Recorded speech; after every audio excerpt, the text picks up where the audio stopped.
Assalamualaikum to all dear students of Metropolitan Foundation School.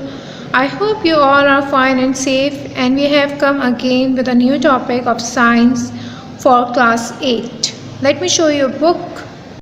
This is your book, Science for class 8. Now, first of all, open the index and see the unit 15 energy lights, which is on the page number 146. So open the page number 146. Unit 15 energy lights, which is on the page number 146. First of all, read the objectives. Objectives क्या हैं कि इस lesson के ending पे आपको क्या क्या चीज़ें सीखने को मिलेंगी. At the end of this unit student should be able to explain the lights and its lights speed and its unit. इस चैप्टर के एंड में आपको क्या पता चल जाएगा कि लाइट की जो स्पीड्स है और उसकी जो यूनिट्स हैं. ओके, लाइट की टोटल स्पीड्स क्या है और उसकी यूनिट्स क्या हैं. फिर then define refraction of light. फिर उसके बाद आपको क्या पता चल जाएगा what is refraction of light. फिर explain the law of refraction of light. What is the law of refraction of light आप ये एक्सप्लेन कर सकते हैं. Then refraction through a glass symbol. अच्छा, जो रिफ्रैक्शन ऑफ लाइट जो होता है वो ग्लास के थ्रू कैसे यानी कि एक्सप्लेन कर सकते हैं आप उसे. कैसे यानी कि उसकी यानी कि स्ट्रेट लाइन होती है, कैसी होती है, बैंड हो जाता है, वो चीज़ आप एक्सप्लेन कर सकते हैं. फिर then explain dispersion of light and colour. फिर आप डिस्पर्शन ऑफ लाइट बताएंगे यानी कि लाइट के अंदर कितने कलर्स होते हैं और डिस्पर्शन वो कैसे होती है. Understand refraction through lenses. फिर आप रिफ्रैक्शन और थ्रू लेंसेज बताएंगे. आप इतने एबल हो जाएंगे कि आप किसी को ये बता सकते हैं कि रिफ्रैक्शन थ्रू लेंसेज की यानी कि थ्रू कैसे यानी कि पास आउट होता है. फिर define real and virtual image. फिर आप वर्चुअल और रियल इमेज को बता सकते हैं, डिफाइन कर सकते हैं किसी को भी. Define various terms related to lens. फिर उसके बाद डिफरेंट टर्म्स यानी कि लेंसेज कितनी टाइप्स के होते हैं, उसकी टर्म्स कितनी होती हैं, आप वो किसी को एक्सप्लेन कर सकते हैं. ड्रॉ रे diagram for position of images form by lens. फिर आप रे डायग्राम बना सकते हैं, उसकी पोजीशंस बता सकते हैं. इन सब की डिटेल्स जो है मैं आपको सब बताऊंगी, आपके डायग्राम के थ्रू आपको समझाऊंगी. Give examples of different opticals instruments in which lens are used. Different opticals जो होते हैं हमारे इंस्ट्रूमेंट्स हम वो बताएंगे, इसके अंदर वो डिफाइन करेंगे. Okay, so let's start the unit. ये ऑब्जेक्टिव्स इसलिए होते हैं कि आपके चैप्टर्स के अंदर आपको जो जो चीज़ें डिफ़ाइन की गई हैं और जो जो चीज़ें आप समझेंगे वो चीज़ें आपको इस चैप्टर के एंडिंग तक समझ आ जाएंगी. सो वीडियो को लाजमी देखिएगा, वीडियो को शेयर कीजिएगा, लाइक कीजिएगा और अपने कॉन्सेप्ट्स को क्लियर रखिएगा. अगर इस वीडियो के अंदर आप लोग कुछ भी समझ नहीं आए तो हम आपके ग्रुप की जो प्राइवेसी टाइम है आप उसके ऊपर हमसे रब्ता कर सकते हैं. So let's start the unit. In the first paragraph, in various classes you have learn some facts about light. You have learn that light is a energy form of energy and it travels in a straight line. आपने अपनी previous class के अंदर light के बारे में बहुत कुछ पढ़ा होगा कि लाइट एक तरीके की एनर्जी होती है. ठीक है, हम ये 4th-5th क्लास से पढ़ते हुए आ रहे हैं कि लाइट एक तरीके की एनर्जी है जो कि स्ट्रेट लाइन के अंदर ट्रैवल करती है और लाइट की स्पीड बहुत ज़्यादा होती है, बहुत तेज़ी से यानी कि ट्रैवल करती है. You have also learn about escapes reflection of light. आपने कई सारे लाइट के रिफ्लेक्शंस वगैरह को पढ़ा होगा. And uses of plants and spherical mirrors. Spherical mirrors के बारे में पढ़ा होगा, प्लांट्स के बारे में पढ़ा होगा, क्योंकि प्लांट्स जो हैं वो लाइट के थ्रू ग्रो करते हैं. उनकी जो खुराक होती है वो लाइट के थ्रू भी होती है, कुछ खाद के थ्रू होती है, बट प्लांट्स जो है विदाउट लाइट सर्वाइव नहीं कर सकते। इवन कि इंसान भी विदाउट लाइट जो होता है वो सर्वाइव नहीं कर सकता। लाइट्स के यानी कि सूरज की रोशनी ले लें, वो भी एक तरीके की रोशनी है। दुनिया में सबसे पहली जो रोशनी अल्लाह ताला ने दी वो कौन सी रोशनी थी? वो सूरज की रोशनी थी।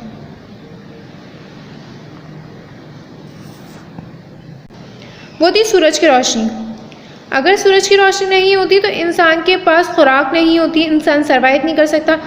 और सूरज की रोशनी कुछ इंसान के अंदर से कुछ ऐसी रेजेस को ख़त्म करती है और एयर के अंदर से ऐसी बैक्टीरियाज को ख़त्म कर देती है जो कि इंसान के लिए मुज़र सेहत होते हैं। डिज़ीज़ जो होते हैं, स्किन डिज़ीज़ वगैरह हर चीज़ से बचाती है।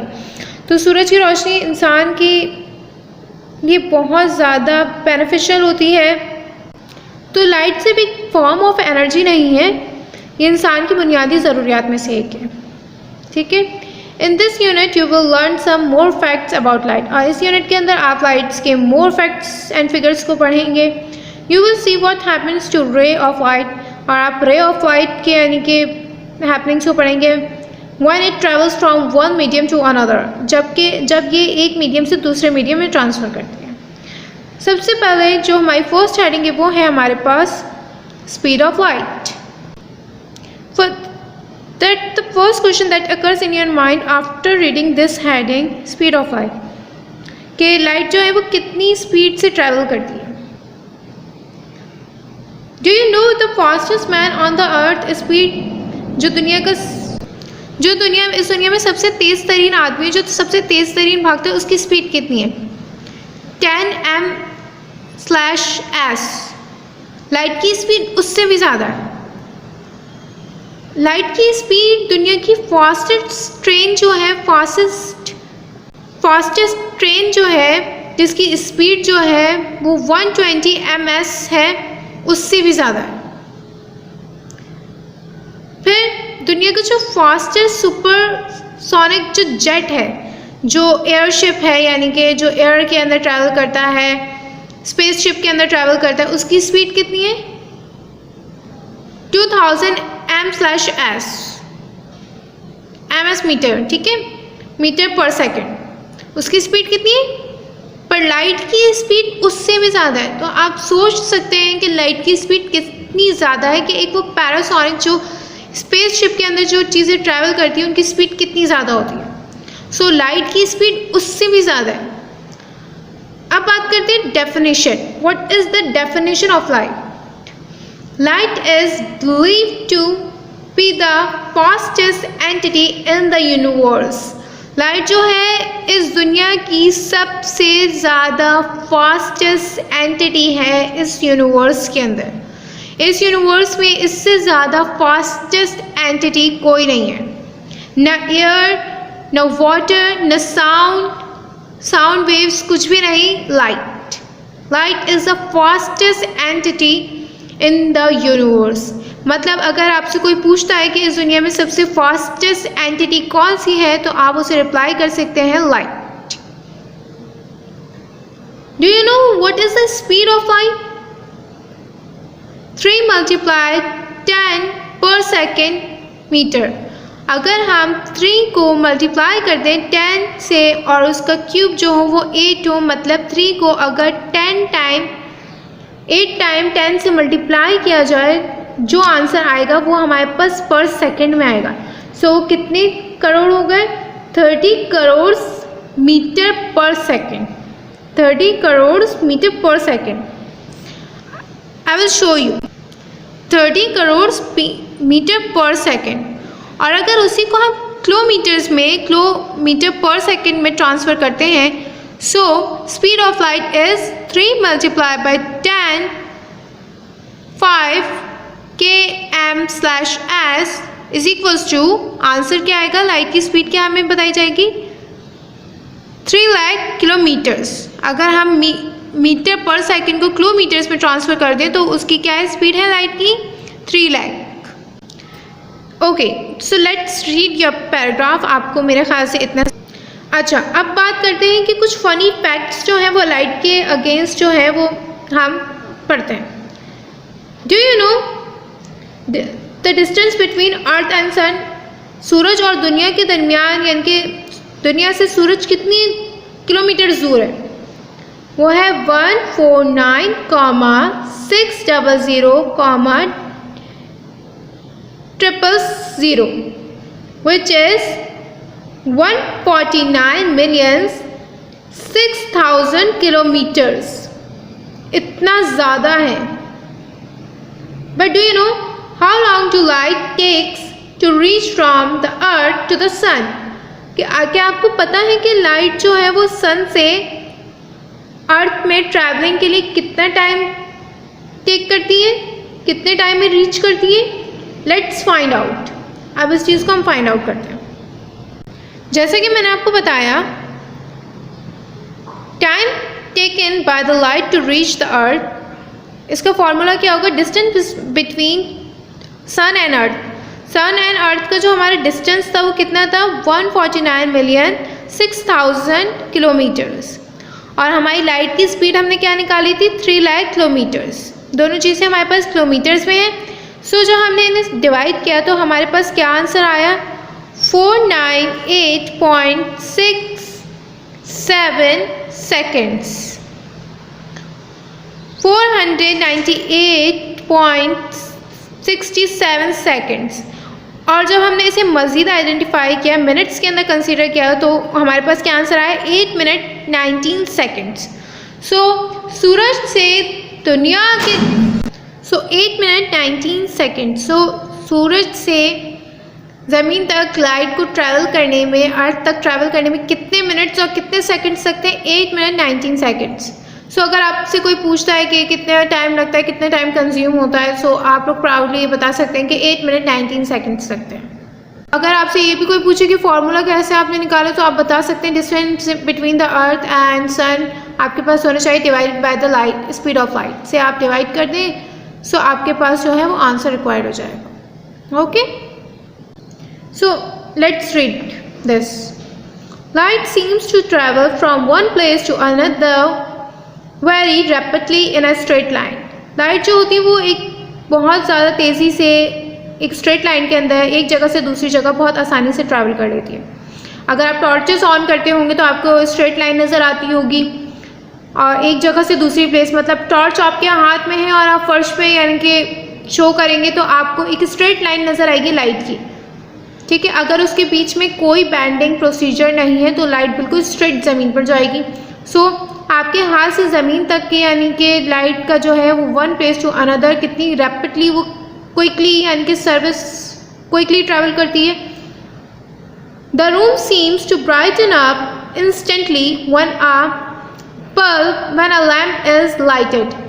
जब आप कमरे के अंदर लाइट को ऑन करते हैं तो वो बहुत ज़्यादा तेज़ी से ब्लिंक और बहुत ज़्यादा तेज़ी से ऑन हो जाती है। This suggest that light travels with a very high speed. जिससे ये पता चलता है कि लाइट जो है वो बहुत ज़्यादा तेज़ी से स्पीड के अंदर ट्रैवल करती है। Scientists have found that the speed of light in air or vacuum is about 3 lakh kilometers per second। जैसे कि मैंने आपको बताया कि जो लाइट होती है वो वैक्यूम और एयर के अंदर ट्रैवल करती है। जहाँ पर एयर और वैक्यूम होता है वहाँ से लाइट बहुत आसानी से ट्रैवल करती है। अगर उस जगह पे एयर नहीं हो, वैक्यूम ना हो, कोई स्पेस ना हो, सही, तो वहाँ से लाइट ट्रैवल नहीं कर सकती। तो एयर के अंदर ऑक्सीजन होती है, इसी वजह से स्पेस के अंदर भी बहुत लेस क्वांटिटी के अंदर ही सही, बट एयर मौजूद होती है। ऐसा नहीं होता कि बिल्कुल ही ना हो। आप लोग ये सोच रहे होंगे कि हमने तो सुना है कि स्पेस में एयर नहीं होती जिसकी वजह से हम चांद पे नहीं जा सकते। ऐसा कुछ नहीं होता। स्पेस के अंदर एयर थोड़ी बहुत ज़्यादा लेस क्वांटिटी में ही सही बट मौजूद होती है। ऐसा नहीं होता कि वो वहाँ पे बिल्कुल ही एयर मौजूद ना हो। अगर वहाँ बिल्कुल एयर मौजूद नहीं होती तो लाइट ट्रैवल नहीं कर सकती। Is that understood? और जैसे कि मैंने आपको बताया कि 3 लाख किलोमीटर्स जो है वो हमारा लाइट की स्पीड को जज किया गया है साइंटिस्ट के थ्रू। साइंटिस्ट ने हमें मेजरमेंट करके बताया कि यानी कि लाइट की स्पीड जो है वो 3 लाख km है। This is the highest speed that the light can enter in any medium. ये लाइट की सबसे ज़्यादा हाईएस्ट स्पीड है जिसके अंदर लाइट बहुत ज़्यादा तेज़ी से ट्रैवल करती है। In air its speed is only marginal less. इस एयर के अंदर जो लाइट की स्पीड है वो है 3 lakh kilometres, whereas in glass it is reduces it to about, ठीक है। इसी तरीके से जो लाइट की जो यानी कि ग्लास के अंदर जो स्पीड होती है, अगर एक ग्लास के अंदर या खाली ग्लास के अंदर अगर लाइट को यानी कि लाइट की जाए तो उसकी स्पीड कितनी हो जाएगी, वो कम हो जाएगी, रिड्यूस हो जाएगी। कितने पे आ जाएगी, 2 लाख किलोमीटर्स पे आ जाएगी। बट अगर वाटर के अंदर लाइट की स्पीड को ट्रैवल किया जाए, अगर वाटर के अंदर आप लाइटिंग करते हैं सो उसकी स्पीड कितनी हो जाएगी, उसकी स्पीड रिड्यूस होकर 3 लाख किलोमीटर से कितनी रिड्यूस हो जाएगी, 225 किलोमीटर्स पे आ जाएगी, ठीक है। सो लाइट की स्पीड जो सबसे ज़्यादा होती है वो एयर के अंदर ट्रैवलिंग में होती है, ना ही एक खाली वैक्यूम प्लेस के अंदर और ना ही एक वाटर के अंदर, क्योंकि यहाँ पे ऑक्सीजन की मिकदार कम होती है। इसी वजह से लाइट जो है इनके अंदर जो इसकी स्पीड होती है वो रिड्यूस हो जाती है। अब बात करते हैं ऑप्टिकल डेंसर और ऑप्टिकल रे। सही। व्हाट इज ऑप्टिकल और denser? A medium is which speed of light is less and refracted रे bands low watts normal when light passes from one medium to another is called optical denser medium। जब जो है light जो है वो एक vacuum place के अंदर रिफ्रैक्टेड करती है, रिफ्रैक्टेड यानी कि बैंड हो जाती है, स्ट्रेट लाइन से बैंड हो जाती है, वेव करती है, तो उसको हम क्या बोलते हैं, ऑप्टिकल डेंसर बोलते हैं, जब वो एक जगह से दूसरी जगह ट्रांसफ़र करती है। इसकी आपको मोर डिटेल्स ऑप्टिकल डेंसर जो है और रिफ्रैक्टेड रे जो है वो आपको कैसे समझ आएगी, वो नीचे समझ आएगी आपको जब हम रिफ्रैक्शन ऑफ लाइट पढ़ेंगे।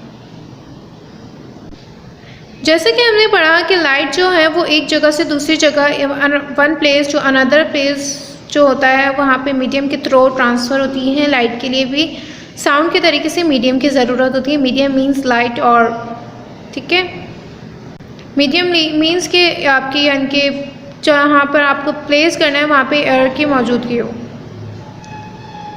ठीक है। सो रिफ्रैक्शन ऑफ लाइट क्या होता है, जो हम ग्लास के अंदर लाइट को रिफ्लेक्ट करते हैं, अगर वहाँ पे कोई पाथ आ जाता है और वो बेंड हो जाती है लाइट, सो वो क्या होती है, वो लाइट जो है डिफरेंट डायरेक्शन के अंदर जाती है, स्ट्रेट लाइन से डिफरेंट डायरेक्शन के अंदर चली जाती है, उसे हम रिफ्रैक्टेड ऑफ लाइट कहते हैं। But let's talk about what is the angle at which light gets reflected when it hits the surface of glass. अब हम बात करते हैं कि लाइट कैसी यानी कि बैंड होती है और कैसे रिफ्रैक्टेड करती है, ओके। और जब ये एक मीडियम से दूसरे मीडियम की तरफ ट्रांसफ़र होती है और जब ये ग्लास के सरफेस को हिट करती है, okay. As you can see the diagram, where the incident ray is, the incident ray जो है वो स्ट्रेट है बिल्कुल, ठीक है, वो बिल्कुल भी बैंड नहीं हो रही, बिल्कुल भी यानी कि बिल्कुल स्ट्रेट जा रही है। और ये जो है इंसिडेंट रे जो है वो एयर ग्लास के इंटरफेस के अंदर ट्रैवल कर रही है और बिल्कुल स्ट्रेट है। अच्छा, जैसे कि मैंने आपसे कहा था व्हाट इज़ ऑप्टिकल रेयर और डेंसर। डेंसर क्या होता है, डेंसर जो होता है वो ग्लास के सरफेस के अंदर जब लाइट रिफ्रैक्ट करती है और बैंड हो जाती है, for example this surface called a denser, optical denser, और this surface called a air rarer, okay. देखें, जब लाइट जो है वो एयर के अंदर ट्रैवल कर रही थी तो वो काफ़ी स्ट्रेट थी, as you can see in the diagram, वो स्ट्रेट जा रही थी। बट जैसे ही वो ग्लास के सरफेस से टकराई तो वो क्या हो गई, बैंड हो गई, और दिस इज कॉल्ड रिफ्रैक्टेड रे and angle of incidence. Water के अंदर जैसे ही लाइट यानी कि ग्लास के सरफेस से टकराई वो क्या हो गई, रिफ्रैक्टेड रे हो गई। This is called a refracted ray. As you can see in your diagram, when the light is travel in the air error it is straight, but when When the light hits the glass surface of the water, it bends, and this surface called a dancer. Okay, straight line से वो band हो गई तो ये क्या कहलाया हमारा? Refracted रे कहलाई हमारी। अगर ग्लास के अंदर वाटर नहीं था और वो सिंपल एक सरफेस था, ग्लास सरफेस था, सो हमारी लाइन स्ट्रेट जाती। बट एक कॉइन की वजह से और ग्लास में वाटर होने की वजह से जैसे ही लाइट जो है वो कॉइन से टकराई, वो क्या हो गई? और डांसर ग्लास सरफेस से टकराई, हिट किया उससे, तो वो क्या हो गई? बैंड हो गई। वो स्ट्रेट नहीं रही, वो बैंड हो गई। और ये बैंडिंग पॉइंट जो होता है हमारा, वो हमारा क्या कहलाता है? रिफ्रैक्टेड रे कहलाता है। अब बात करते हैं रिफ्रैक्टेड इंडेक्स की। रिफ्रैक्टेड इंडेक्स क्या होता है? फॉर एग्जाम्पल, अगर आप डॉक्टर के पास जाते हैं अपने आई चेकअप के लिए और वो आपकी आई चेकअप करने के बाद आपको ये कहता है कि आपकी आई जो है वो डिक्रीज़ हो गई है या इंक्रीज़ हो गई है, और वो आपको ग्लासेस या फिर लेंस जो है वो रिकमेंड करता है। अगर आप अपने आई ग्लास को यानी कि देखते हैं तो you will see it is made up of glass और प्लास्टिक ग्लास। क्या आपने कभी सोचा है कि हमने अपने आई लेंसेज या आई ग्लासेस को ग्लास से ही क्यों बनाया गया है, और कोई मटेरियल क्यों नहीं यूज़ किया हमने उसके लिए? Do you think? Let's have a look of another example which is diamond. जैसे कि मैंने आपसे पूछा कि जब आई ग्लास रिकमेंड किया जाता है तो आई ग्लास ग्लासेस से क्यों बनाया जाता है, और इसका आंसर आप मुझे ये दे सकते हैं कि और कोई मटेरियल क्यों नहीं यूज़ किया। तो आप इसका आंसर शायद मुझे ये देते कि ग्लास ट्रांसपेरेंट होता है, आई अच्छे से नज़र आएगी। सो क्या आप लोगों ने सोचा कि डायमंड भी तो ट्रांसपेरेंट होता है, वाइट डायमंड भी तो ट्रांसपेरेंट होता है, तो why don't we choose this? Why don't we choose diamond? और डायमंड नहीं तो डायमंड आप लोग कहेंगे बहुत ज़्यादा एक्सपेंसिव हो गया है, सो हमने एम्बल्स को क्यों नहीं चूज़ किया? एम्बल्स भी तो यानी कि बहुत ज़्यादा ट्रांसपेरेंट होते हैं, जैसे कंचे या फिर मार्बल्स, एम्बल्स उन्हें बोला जाता है, ठीक है। सो हमने उन्हें चूज़ क्यों नहीं किया, सिर्फ ग्लास ही चूज़ क्यों किया? अब इसके पीछे मिस्ट्री को जानते हैं। We know that light bands in different mediums. जो लाइट जो होती है वो डिफरेंट मीडियम्स के अंदर बैंड्स हो जाती है। अगर मीडियम चेंज होता है तो लाइट भी बैंड होती है, और अगर मीडियम सही होता है तो लाइट भी स्ट्रेट होती है।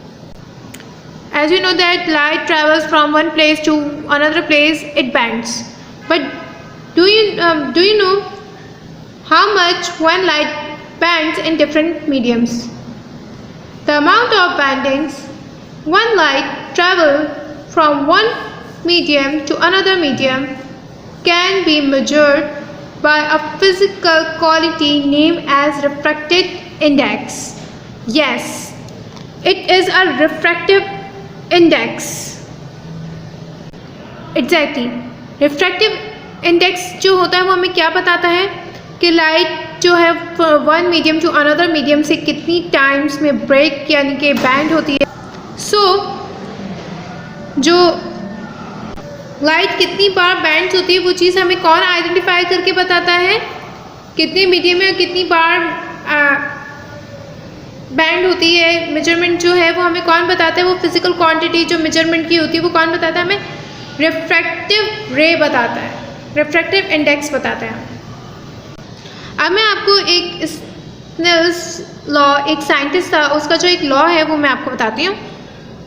For a given pair of media the radio of the son of angle of incidence to the sin of angle of refraction is a constant।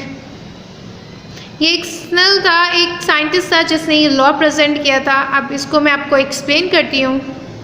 That the given pair of media the ratio of sine of angle incidence to the sign of the refraction is a constant। What is the formula in this law?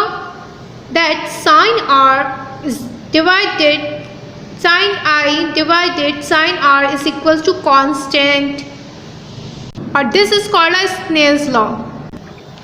अच्छा, अगर हमें जैसे for example अगर हमें light और air के अंदर light की स्पीड को मेजरमेंट करना हो और उसके सेकंड्स और मेजरमेंट निकालनी हो, सो हम वो किसके थ्रू निकालेंगे? मीडियम के रिफ्रैक्टिव इंडेक्स के थ्रू निकालेंगे।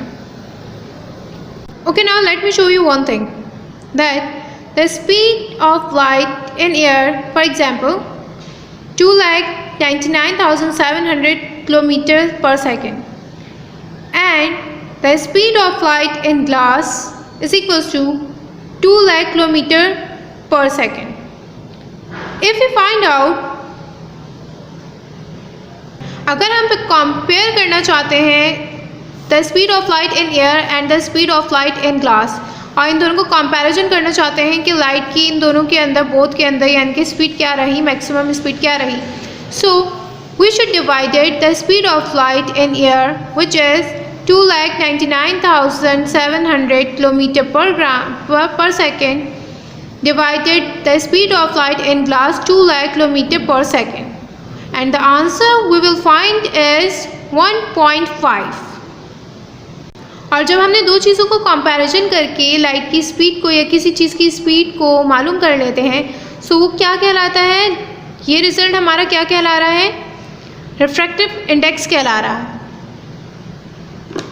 और जैसे कि मैंने आप लोगों को आपके प्रीवियस लेसन के अंदर जैसे अभी बताया, और जैसे कि मैंने आपको स्नेल्स लॉ जो बताया था, sine I divided by sine R, जो वैल्यू हमारे पास आएगी वो कांस्टेंट वैल्यू होगी। सो रिफ्रैक्टिव इंडेक्स जो होता है एग्जैक्टली ऊपर जो हमने वैल्यू निकाली वो भी कांस्टेंट वैल्यू है। सो एग्जैक्टली अगर हम स्नेल्स लॉ के थ्रू निकालते तो भी हमारे पास यही वैल्यू आती और ये भी कांस्टेंट होती। सो एग्जैक्टली हमारे पास जो रिफ्रैक्टिव इंडेक्स के अंदर जो वैल्यू आती है after comparing the two things, तो वो जो वैल्यू आती है वो कांस्टेंट वैल्यू आती है। And we can say that this constant is known as refractive index of medium 2W.R.T medium 1. It is denoted by 1 union 2.